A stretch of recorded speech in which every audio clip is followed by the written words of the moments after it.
5, 4, 3, 2, 1. We're live. Good morning, everyone. We are in the process of getting started. Please be sure to turn on your closed captioning as individual captioning is available. And would everyone please join me in reciting the Pledge of Allegiance. I pledge allegiance to the flag of the United States of America and to the republic for which it stands, one nation under God, indivisible, with liberty and justice for all. On this day, Wednesday, March 10th, 2021 at 11:39 a.m., the regular board meeting of the Chicago Park District is being held remotely in an effort to protect the public's health and in adherence with Senate Bill 2135, Article 15, Section 15.5, the amended Open Meetings Act 5 Illinois CS 120, Section 7, subsection C4, and in continued observance of the governor's orders, which include social distancing guidelines pursuant to Executive Order 2020-73 and 2021-3, as well as the COVID-19 Executive Order number 69 and 73, limiting gatherings and encouraging people to continue to practice social distancing. As such, the district has deemed it necessary to continue to hold its meetings virtually. Will the secretary please take a roll call of the commissioners?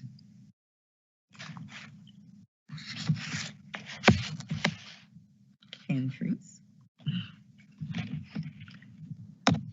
All right, well, I can take. All right, so I'll take a roll call. All right. All right, I'll take a roll call. Commissioner Koldeck, Commissioner Edwards, Commissioner Helfand, Commissioner Netsky, Commissioner Munoz, Here. Vice President King, Here. President Lavelle. Here. Quorum is Let present. the record reflect that Commissioner Netsky is present. I said here, I'm sorry. Oh, yeah, I know. I don't think I heard you. And let the Okay. record reflect that we're currently working with Commissioner Koldeck to get him on. So quorum is present. Let the record reflect that General Superintendent and CEO Michael Kelly is also in attendance. Thank you. This meeting will please come to order. First on the agenda under general business, there is nothing to present. Next, approval of the meeting minutes from the regularly scheduled meeting held on February 10th, 2021. Is there a motion? So moved. Second. Thank you. Will the secretary please take a roll call for the adoption of this matter? But are you I there? certainly will. Commissioner Edwards? Yes. Hello? Commissioner I still Helfand? don't understand why this is happening. Commissioner Netsky? Why are all the other Commissioner Munoz? hit the link and get in, but I can't. What's going on? We need a mute. Need a mute? Yeah, Commissioner Koldeck can be heard asking some questions. Okay. Hold on 1 second.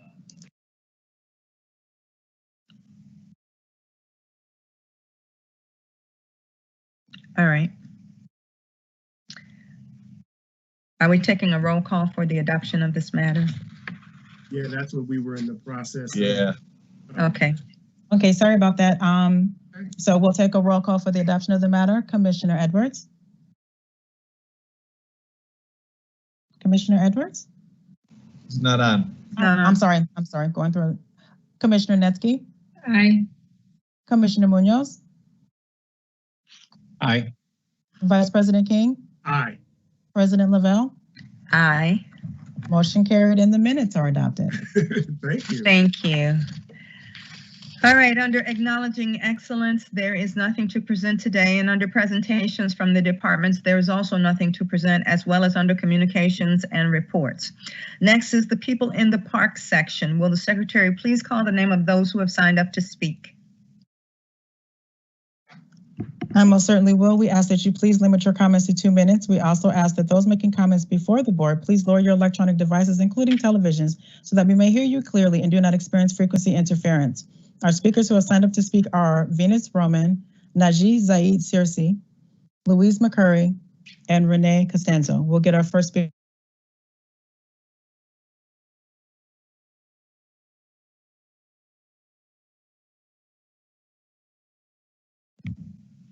Hello? Hello. Hello? Hello. Hi, is this Venus? Yes. Yes, Hi, it Venus. You are live with the Chicago Park District Board meeting. You may begin your comments now. Hi, thank you very much. My name is Venus Valino. I'm an executive board member of SEIU Local 73. I am also on the bargaining team. I'm a union steward, and I work for the Chicago Park District as a playground supervisor at Wolf Park on the border of Indiana, the lost land, the lost land of Indiana, of Chicago, almost Indiana.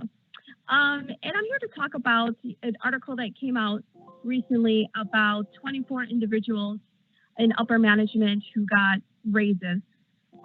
And it's not the raises that is the issue. It is the issue of the timing. It is the issue of, is it appropriate at this time, especially when we are being asked to give up 3 days of pay, when 2/3 of our members of the workforce here at the Chicago Park District are part-time. And yet what happened was individuals got up to 15% raise, especially when our park budgets have been slashed over the last 10 years in poor communities. And right now, poor communities are being affected tremendously with the coronavirus. Staff around the district have been working with short staff for years. And I just keep being told that it's the budget, there's no budget, there's no overtime. We can't do any overtime this summer. I'm not sure how that's gonna work with all the programming and the staff cuts that have happened recently. 17 seconds And when remaining. I'm talking about staff cuts, I like to piggyback here on my people from Rogers Park, an example of staff cuts and why pools are important. I used to be the supervisor from Sullivan Pool and Schreiber Park in Rogers Park. I have not been there for 6 years. The pool was closed at Sullivan 6 years ago. And we had 200 kids in the Learn to Swim program alone. 200 kids in that one program. And that was taken away, again, with budget cuts from the park Please district. conclude. I'm sorry? Please conclude Please your make your time. closing remarks. Okay, thank you. So we're asking the Chicago Park District to give us back, not to take away the furlough days, and to make this right for the staff that has worked tremendously throughout the pandemic, our landscape, who's been working throughout the pandemic, and they have not received any extra pay for the time that they were working through the pandemic, but yet we gave over $180,000 to 24. We need you to wrap up, Venus. Thank you very much. Thank you. So, President Lavelle, I think there's 2 other speakers that are also from the union. So maybe we let all the speakers go and then we can address Venus's concerns. And Sure. You may recall Venus, she's been to our budget hearings pretty much every year testifying as well. So. Okay. Thank you, Venus. That's fine. And I just don't want to say that the remarks are on behalf of the employees of the Chicago Park District. This is not Venus, me personally. I'm actually reading notes from other employees that have given me. So it's not Venus. I am crystal clear on the record. Cantrice, Okay. we're not going to have a dialogue here, but Right. we're not going to negotiate the contract, but I am crystal clear that you're representing SEIU in your testimony. Okay. Even though, Thank you, Venus. so. We'll get our next speaker on the line. Okay, let's have our next speaker.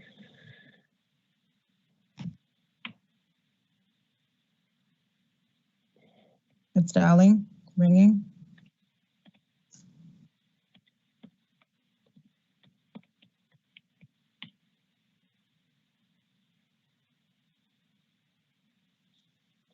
Hello? Hello, is this Najee? Yes, this is Najee Zayed Sarsi. Hi, you are live with the Chicago Park District Board meeting. You may begin your comments now. Hi, my name is Najee Zayed Sarsi. I use any and all pronouns.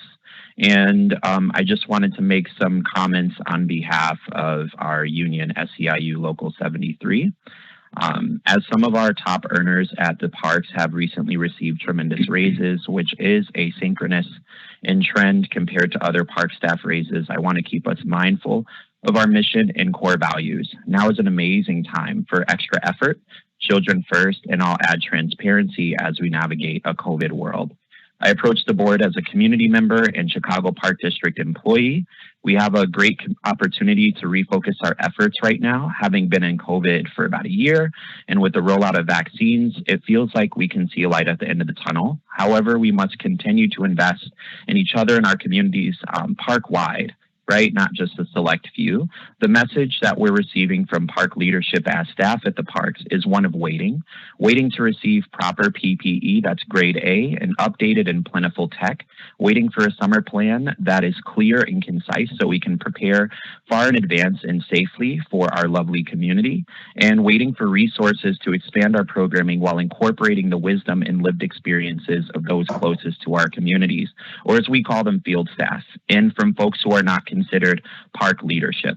We must be accountable and ride through our triumphs and mistakes together, taking ownership of them, not as a select few who manage many, but as a full spectrum park-wide team of public servants seeking the best outcome for our communities, which is how we're seen by our Chicago community. This to me is world-class public service. I uplift the tenacity of all efforts to ensure public safety of Chicagoans and those who utilize our parks. My words are not of malice. They are constructive critique for a very large organization that needs very large efforts to lean into change. In addition to what's been mentioned, I'm calling for clear and consistent and transparent communication park-wide, the continued prioritization of frontline park staff to be offered vaccines for COVID-19, park leadership's continued listening and commitment to incorporate feedback into structural change. For sure, creative and innovative use of our resources to support community-driven and public-facing efforts that bring necessary resources. That would be mutual aid. Following through with children first by allowing our young people to greatly influence what happens in our parks, and an ongoing conversation with park staff and partners. Thank you so much. Have a lovely day. Thank you, Najee. We'll get our next speaker on the line, Miss Louise McCurry.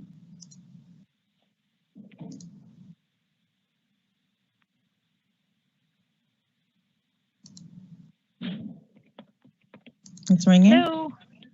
Hello, is this Louise? Yes. Hi, Louise. You are live with the Chicago Park District Board meeting. You may begin your comments now. Thank you. Go right ahead, Louise. First, I want to say thank you for all the amazing lakefront restoration work that's been going on from 67 to 56. It looks wonderful, and it's going to be a major improvement in terms of the flooding in the park. But I want to look at something that's actually more serious right now, which is the incredible increase in vandalism and just plain group misbehavior in Jackson Park since the COVID pandemic. The message seems to have gone out that since COVID, it's okay to trash the parks. So everything from people vandalizing historic buildings to tearing down gates to setting fires in natural areas to removing protective barricades to having huge late night parties with lots of loud music and lots of booze in the park, and then trash everywhere. And then finally, if you come in the morning and Jackson Park is filled with trash and signs of vandalism from the night before. Locked park gates and park barriers have been broken down and removed. We are so grateful to Tom Sooks, our hardworking Southside Park security chief, who answers his phone. And every time there's an issue in the park, he's there. He's been there for the last week or so till 12:01 at night. I left the park last night at 7 o'clock, having picked up the last bit of garbage from the Japanese gardens and removing more of the graffiti that was left there during the day. It's just become a time where people have simply said, we've had COVID and now we're going to let loose. And I think we have to send a different message. We have to tell people it's not okay to trash. 7 seconds remaining. I know everybody is doing their absolute best. I think it has to come from higher up, even in the park district. We have assigned our Jackson Park Advisory Council members that are able-bodied to walk through the park and be present in the park as much as they can during the day to be able to report the graffiti and report the vandalism that's going on. But I think we got to really get the message out to people that parks are a way to get healthy. We try to do that with our Healthy People's Walk. We try to do that with our Pitching for the Park campaigns. But somehow we have to get across them that it's not okay to trash our parks, or we lose this incredible park legacy that we have that won't be available for future generations. Thank you very much. Thank you. Right. Thank you so much, Louise. And we recognize that this is a problem that we will have to work to address. And I don't think it's just Jackson Park. I think it's a lot of places right now as people are coming outside. But we didn't get a chance to address the issue that the two union representatives raised. We have one more speaker on before. that issue? Yes. Okay. And we're going to get her on the line.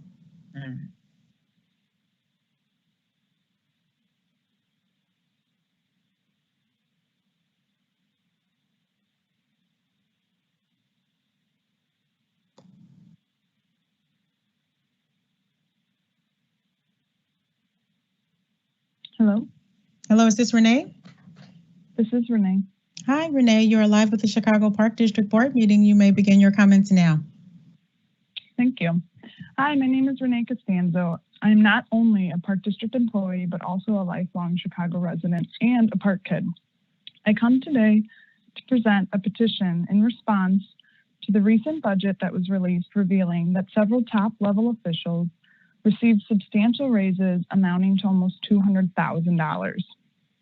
These administrative raises come as COVID-19 has forced us to face up to 50% worth of budget cuts, mandatory furlough days, reduced staffing, limited supplies, and foregoing upgrades to our crumbling facilities.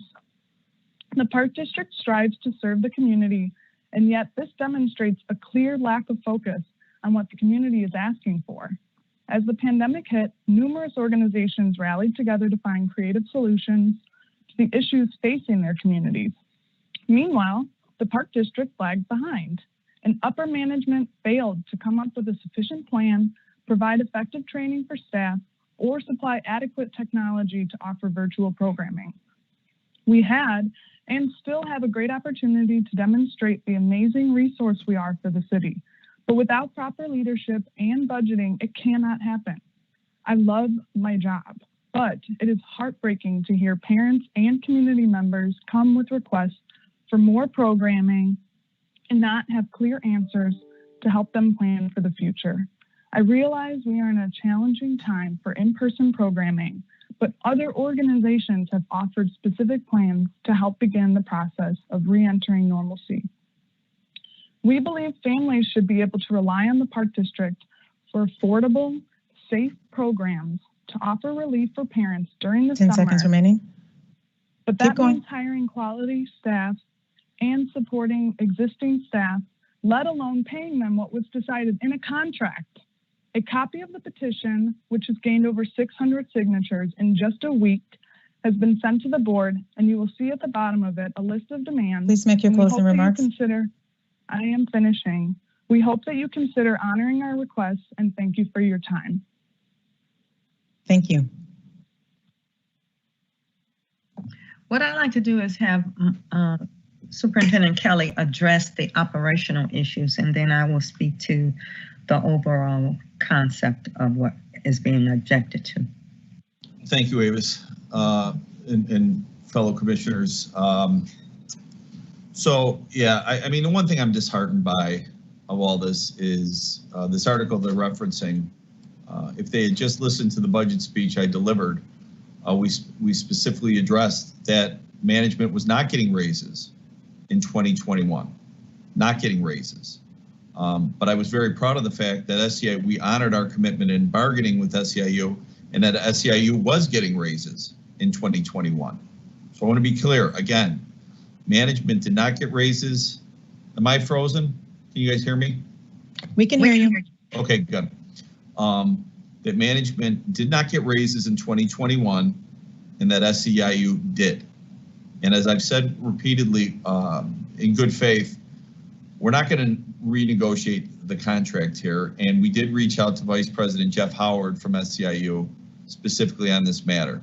So I want to be clear, and out of respect to all of SEIU and their elected leadership, that I don't want to put words in Jeff's mouth.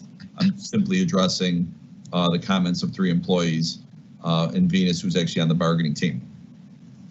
This idea, and again, I'll leave it to you, Madam President, to talk about the pay and all that, but I do, this was addressed in negotiations. It was absolutely on the table, and how do I know it? Because I was there when we talked about raises.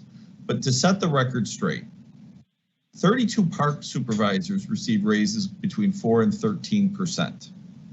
everyone in SEIU, which is the vast majority of our workforce, received at least a 2% and up to a 6% raise.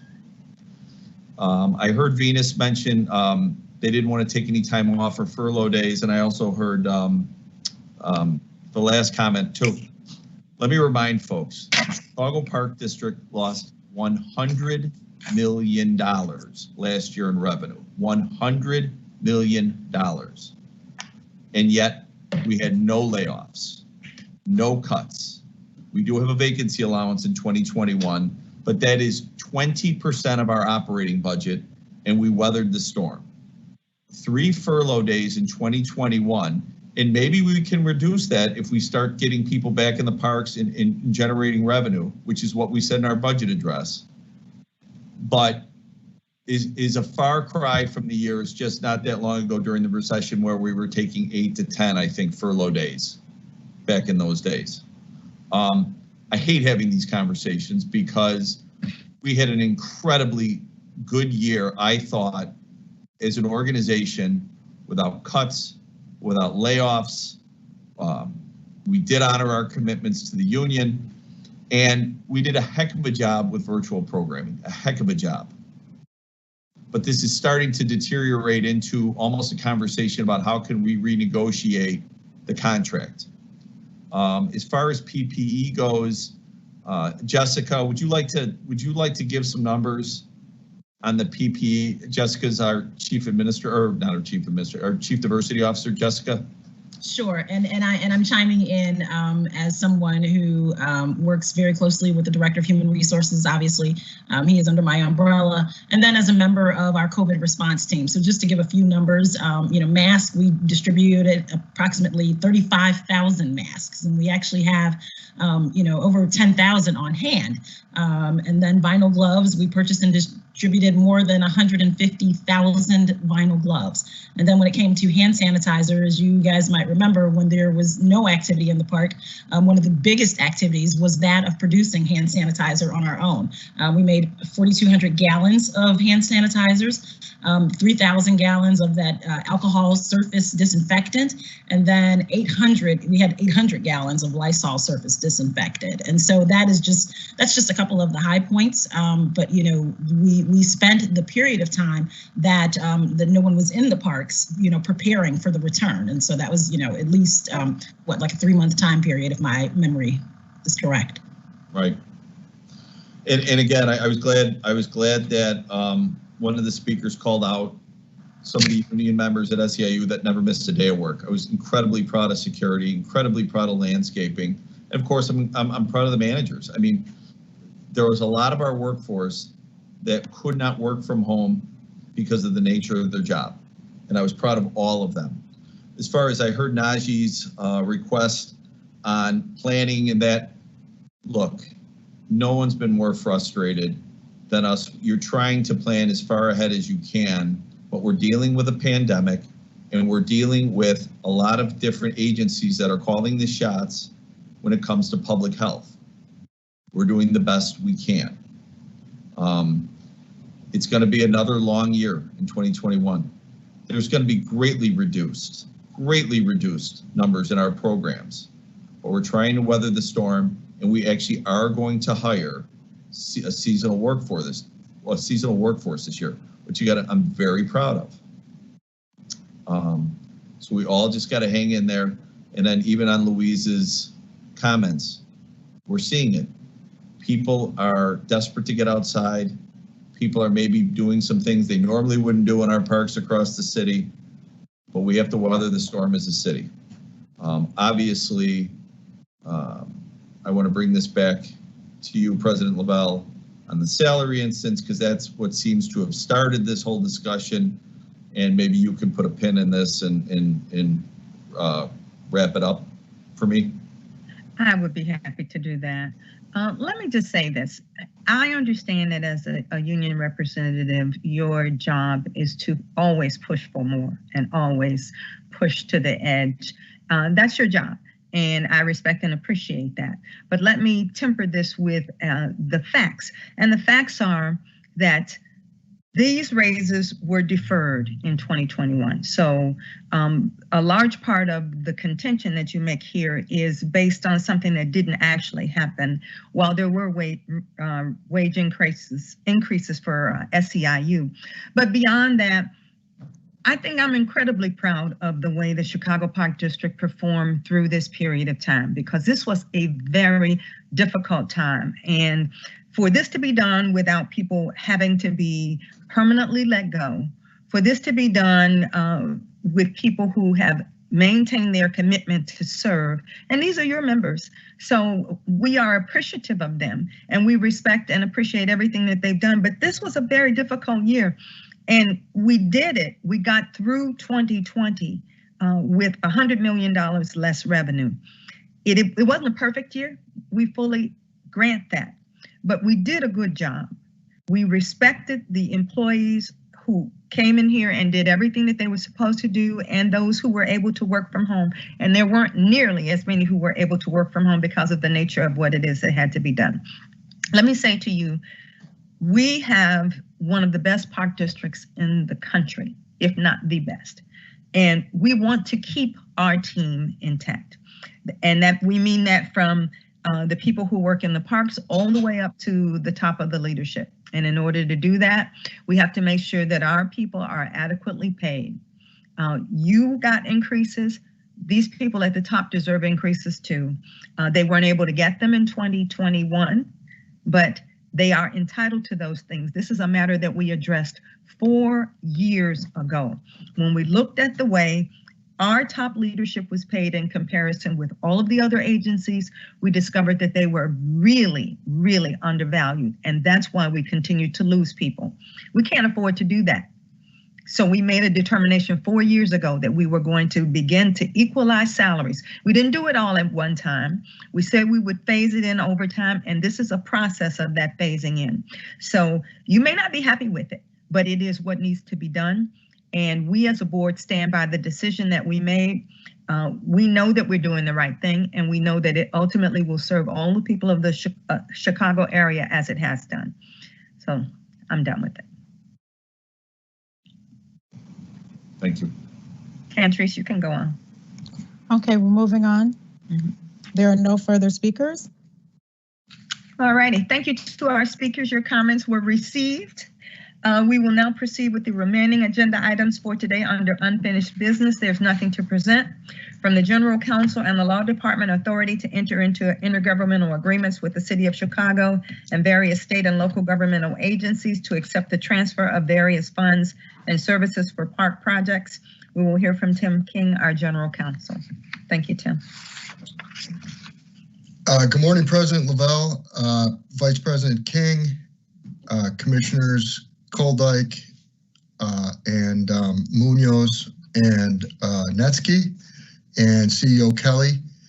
I just want to, can you guys just briefly indulge me for a quick 30 seconds? I just want to publicly acknowledge that for the better part of a year, we've been holding virtual meetings because of the worldwide events and pandemic. And I think we've all acknowledged in our own way, but I just want to publicly state the job that's done behind the scenes to get these meetings up and running on a monthly basis without a hitch, and from a legal perspective in full compliance at all times with the Open Meetings Act and the changes in the Open Meetings Act that are constantly being churned out by the governor's office in response to the updates in COVID. And that's led by Cantrice Ogletree. I just want to say the names publicly so everybody knows behind the scenes. Our board secretary, Cantrice Ogletree, works tirelessly on this, and she puts in a month's work on this. She starts preparing for the next board meeting. She's running agenda items by me at the conclusion of this board meeting, quite frankly, and for the next month. Her assistant, Jamise Richardson, Sarah Gelder from the Law Department, Special Projects. She's just been doing everything that's asked of her behind the scenes and really getting things working smoothly. And my assistant, who many of you have not met yet Nancy Diaz, who's just been fantastic in an assist role. So I just wanted to publicly acknowledge those folks. Thanks for indulging me. Thank you for doing that. Thanks. So the matter at hand is a very pro forma matter. I think Commissioners King, and sorry, Commissioner Koldyke, if I missed you on my intro, I apologize. And Commissioner Koldyke and President Lavelle, our longest standing members, have probably seen this 7 times. But this is every quarter, in the first quarter of the year, we come to the board as the law department and ask for blanket authority to accept money from our government counterparts, most notably the city. The reason we do that is it really has a legal courtesy to them. Our code does not require, our act does not require that the board approves the acceptance of money.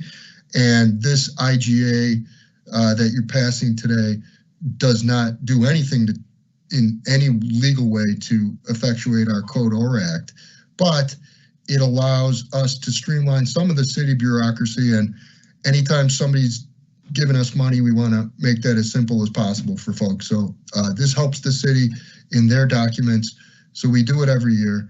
And that way, when Mike and the rest of the team is out there hunting for money, we can make it as easy as possible. So that's the matter you're approving right now. Okay, is there a motion? So moved. Is there a second? Second. Thank And you. I would like to let the record reflect also that Commissioner Koldyke joined the meeting during People in the Parks. Thank you for joining, Commissioner Koldyke. I know it was a struggle today. I've experienced that before. Will the secretary please take a roll call for the adoption of the matter? I most certainly will, Commissioner Koldyke. I need you to unmute. Commissioner Koldyke? Aye. Please. Aye. Awesome. I was hoping we hadn't lost you. Commissioner Netsky? Aye. Commissioner Munoz? Aye. Vice President King? We need you to unmute. Vice President King? Aye, sorry. President Lavelle? Aye. Thank you. Motion carried and the matter is adopted. Thank you. From the Director of Planning and Construction, authorization to enter into a contract with Passion All Joint Venture for construction of Park 596 Campus Fieldhouse, Site Development and Administration Building. We'll hear from Heather Gleason, please. Thank you. Good afternoon, Madam President, Superintendent Kelly, members of the board. Heather Gleason, Director of Planning and Development for the Park District.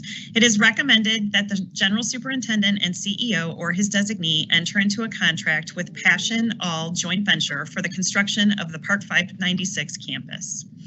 The contractor was selected pursuant to a publicly advertised request for proposals. No work may commence or no payment shall be made to the contractor prior to the execution of a written agreement.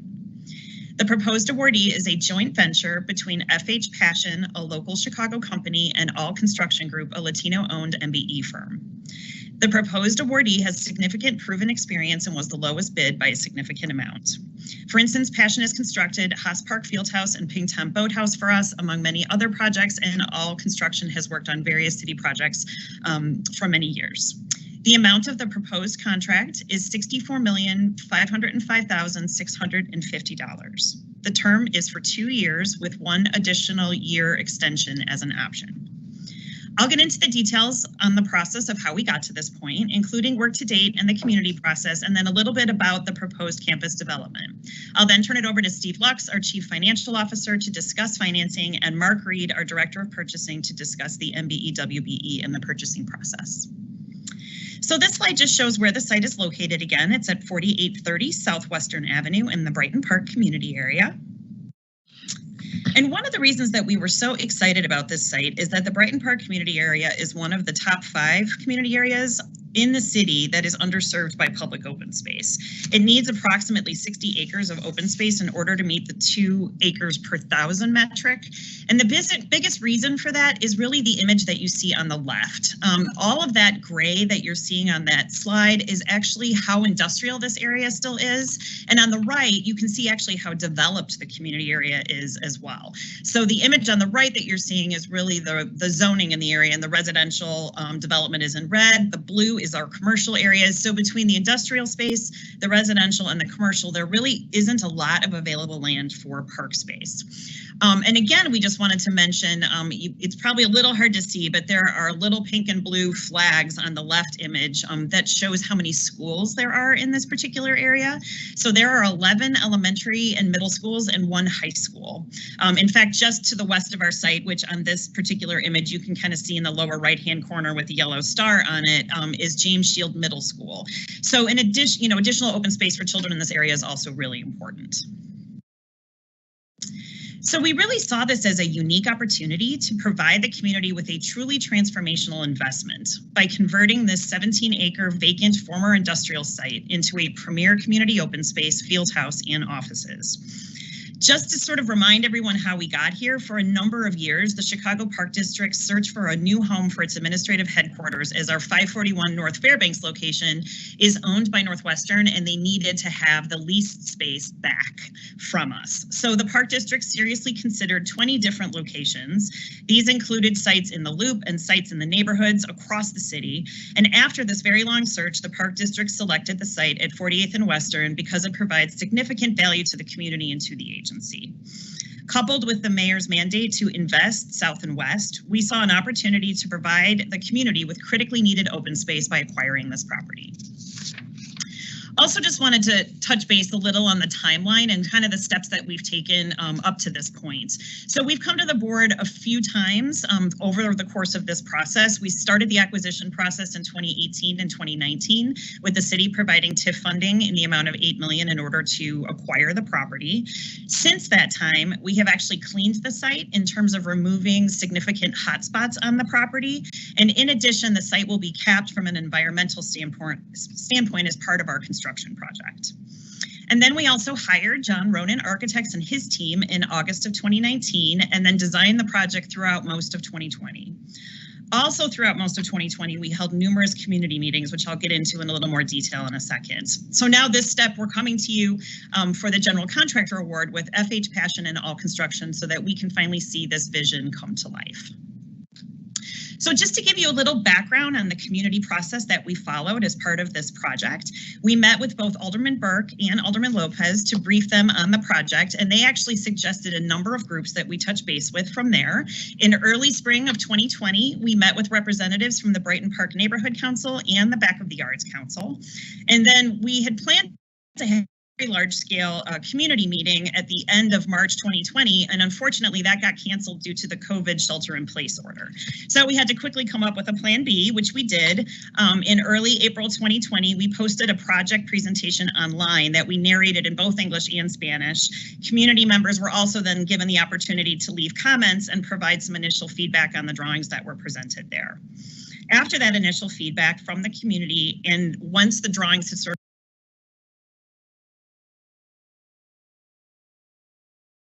progressed to a stage where we had more detail for them, we hosted a large virtual public meeting on August 19th of 2020 that was live translated into Spanish, and we had 70 community members in attendance at that virtual meeting. So at the very bottom of the screen here, you can still see the website for Park 596, and if anyone is interested and wants to watch those presentations, they are still located there.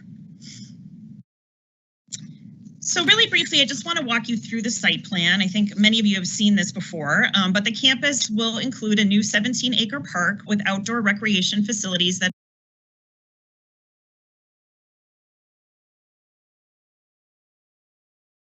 include natural plantings on the east side of the park, construction of 2 artificial turf fields, athletic field lighting, a grand lawn, walkways, a playground, nature play areas, and a brand new splash pool. A new 20,000 square foot field house building will be built that will include a gymnasium, a fitness center, bathrooms and locker rooms, multi-purpose rooms, staff offices, teen center, and a lobby. And then we also have a 58,000 square foot multi-story administrative headquarters space, along with related site improvements that include parking, walkway, and site lighting. It's also really important to note that this site, and one of the reasons that we chose it, is that it's really well served by public transportation. So it's located directly adjacent to the CTA's western stop on the Orange Line and across the street from a CTA bus shelter with 4 major bus lines. So there's multiple opportunities for people to get to the site. So this is just a slide showing you the view from 48th and Western, and those are the natural plantings that we talked about sort of on the eastern side of the site. And it will also shield the front of the property from Western Avenue, which is a really, really busy truck route as well. And then staying on the east side of the building, the main entrance is intended to sort of be this grand, formal, welcoming place. And then as we move into the interior of the building, this shows the lobby space. And one nice feature of the building is that the boardroom will be right off of the lobby and can be used for community meetings as well. So we've got it designed so that it's divisible into 2 different spaces and meeting rooms so that the community can use it or staff can use it for multiple meetings. Another thing that we wanted to mention is that John Ronan and his team came up with a wellness strategy for the building. So as COVID began to change the way interior spaces had to function, we were in the middle of design and needed to adjust to that. So we will also have PPE stations, temperature checkpoints, hand sanitizing stations throughout the building. And then we've got a 6-foot separation between workstations with glass divider panels separating the staff where that's necessary. We also have one-way circulation identified throughout the building. So this image is one of the nice features of this particular design is we've got 2 public courtyards. This is the north one where people and staff can gather to enjoy sitting outside. And then this going back onto the field house side shows an image of the full-size gym that we're constructing in the field house for the community. And then this image shows the fitness room and the group fitness room that both face out onto that courtyard space to really provide a nice workout space. We also included at the request of the community a teen center. They asked us to really keep teenagers in mind, and that's been a big focus of the Park District for a long time for programming, so that is also included in the building. And then this image just shows the ground floor field house club room that can also be used by the community and staff. And then also an upper level event space so people can have meetings, parties, events, and really enjoy the outdoors while hosting those events. And this slide just shows you a little bit more details on the outside of the building. So this is an aerial showing the play areas and water features on the north side of the park. And we put those really close to the residential so that it's really easy for families to access it. And then this image is looking southeast. You can kind of see the building there in the background and the spray feature and the new playground in the foreground there. And then this image shows the nature play space, which has become a very popular feature in many of our parks to connect children to nature and the outdoors. And then this again is just the spray feature in a little bit more detail. So it can be used as a place to cool off and kids can run in and out of it. But there are also benches all the way around the edge of it so that you could just sit and enjoy it as a fountain if you prefer. And then lastly, this is an aerial view looking north and east. You can kind of see the city off in the distance there.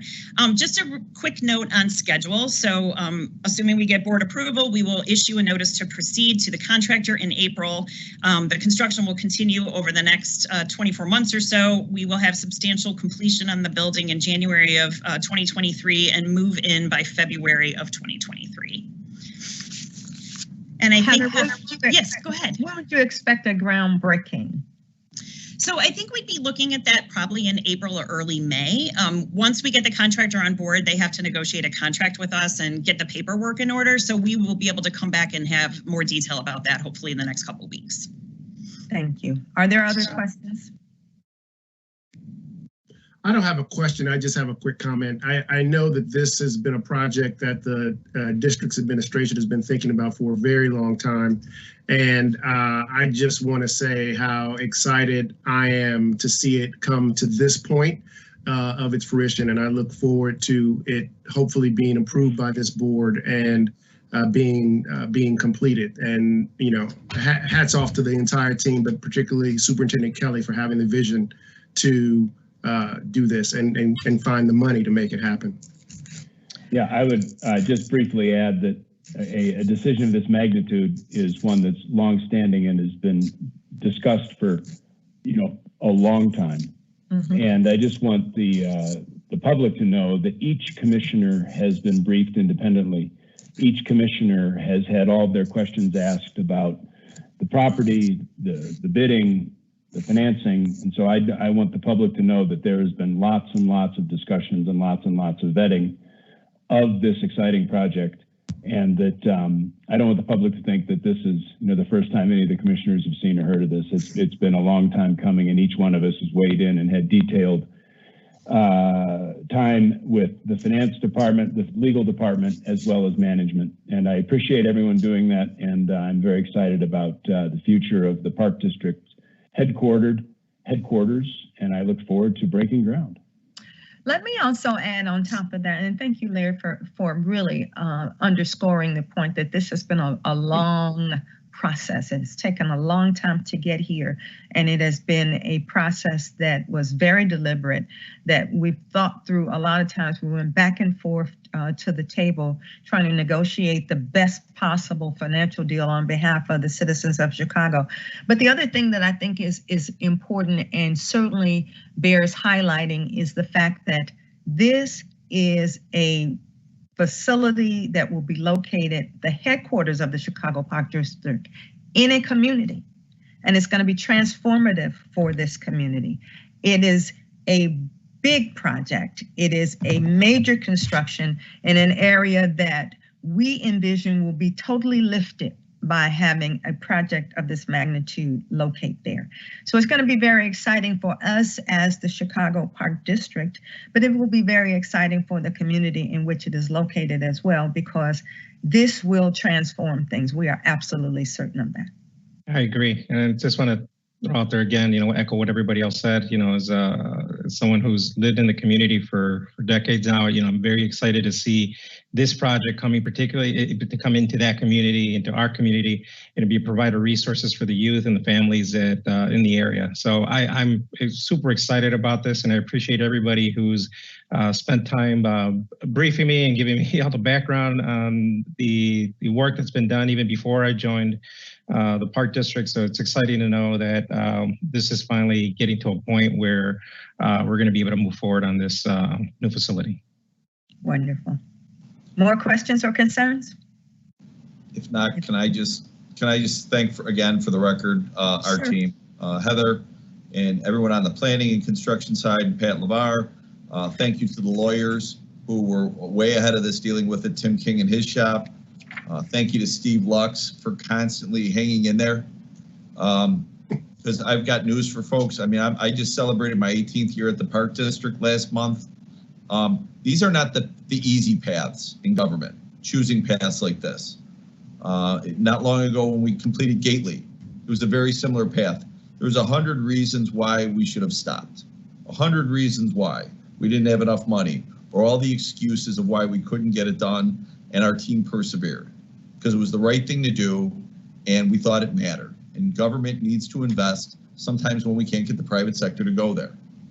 It's not easy to go to 49th and Western and raise $60 million to get it done. But we cleaned up the site, and I want all of us, whether you're on the park board or the staff or in the public, this is not just HQ and those 250 full-time jobs. This is a campus. This is truly a campus where we're going to celebrate the neighborhoods, Gage Park, New City, and of course Brighton Park. And as Heather said, it was really an area that needed more parkland, that it's just a tough nut to crack when it's either a house or it's industry. So this is a once in a lifetime deal that is really going to transform this area. And I don't think we're going to celebrate it enough. So thank you to all your commissioners and Vice President King and President Lavelle for your comments, because we are really stoked about getting this done. Absolutely. Now, can I have a motion? So moved. Second. All right. Will you please take a roll call, Cantry? I most certainly will. Commissioner Koldyke. Aye. Commissioner Netsky. Aye. Commissioner Munoz. Aye. Vice President King. Aye. President Lavelle. Aye. Motion carried and the matter is adopted. Thank you all. Thank you all so much. Thank you. Next, from the Director of Facility Management, authorization to enter into a contract with Univar USA for supply and delivery of sodium hypochlorite district-wide. Bob Arlo. Yes, good afternoon, President Lavelle, Commissioners, General Superintendent and CEO Kelly. I'm Robert Arlo, Bob, Director of Facility Management. I'm here today to recommend that an order be entered authorizing the General Superintendent or his designee to enter into contract with Univar USA for the supply and delivery of sodium hypochlorite. This contractor was selected pursuant to publicly advertised invitation for bids. No work may commence, no procurement made, and no payments shall be made prior to the execution of written agreements. The Department of Facility Management is responsible for the daily operation of over 100 indoor and outdoor pools, as well as interactive spray features. All of these aquatic features require sodium hypochlorite, which is chlorine simply, to keep the water safe and clean. The Park District purchases annually more than 250,000 gallons of chlorine a year. Univar has EPA certified tanker trucks with the capacity to safely deliver chlorine to all of our facilities. Having this contract in place will allow facility management to meet this responsibility at a fair and reasonable price. As the incumbent contractor, Univar has the experience, the unique capacity, and ability to provide this commodity to the Chicago Park District. Therefore, it is in the best interest of the Chicago Park District to award Univar USA for the supply and delivery of sodium hypochlorite. May I answer any questions? Hearing none.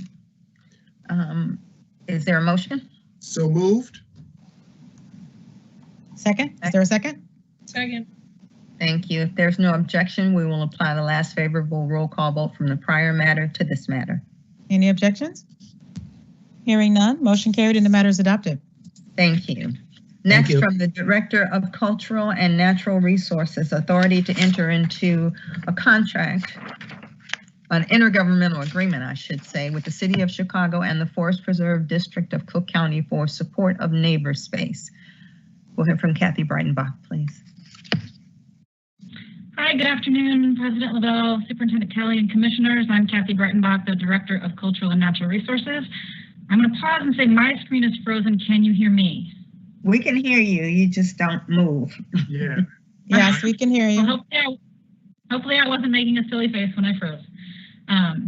All right, it is recommended that an order be entered authorizing the General Superintendent or his designee to negotiate and enter into an intergovernmental agreement with the City of Chicago and the Forest Preserve District of Cook County for the creation and support of neighbor space in Illinois not-for-profit corporation. Functionally, this IGA will extend the terms of an IGA that we have had in place since 1997. The new IGA will run through the end of 2025 with an additional 5-year extension option through 2030. The terms are, we provide financial support to neighbor space in the amount of $100,000 annually, and we also provide a department head and a commissioner to serve on their governing board. I'm currently filling that role, and Commissioner Munoz, thank you for your participation as well.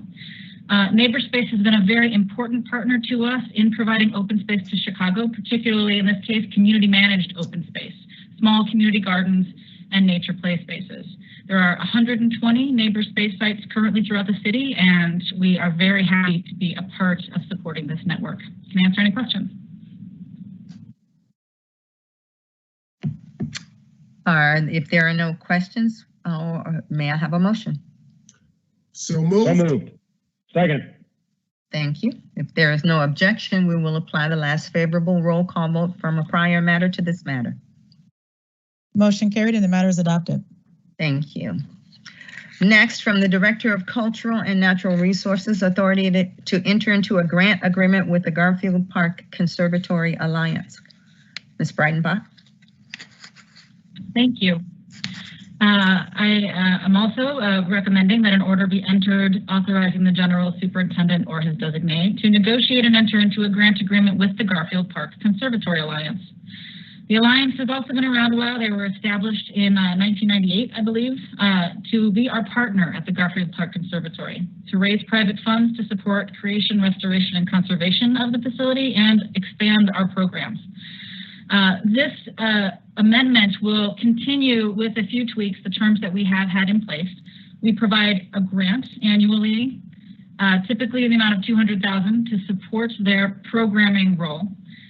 There is a slight reduction in 2021 due to the budget constraints to $180,000 that will be restored to $200,000 after that.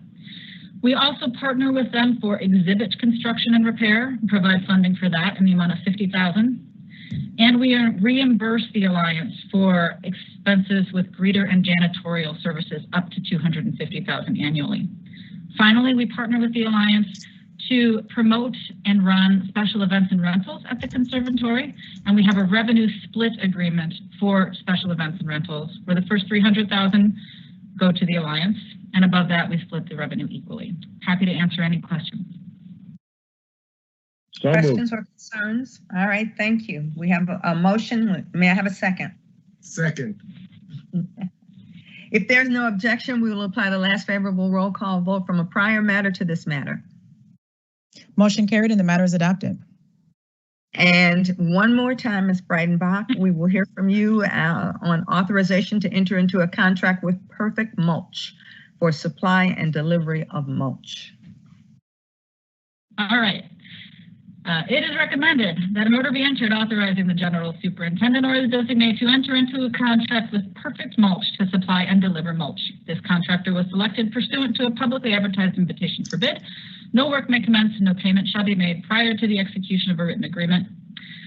This is a standard bread and butter contract this time of year. We need mulch for our parks.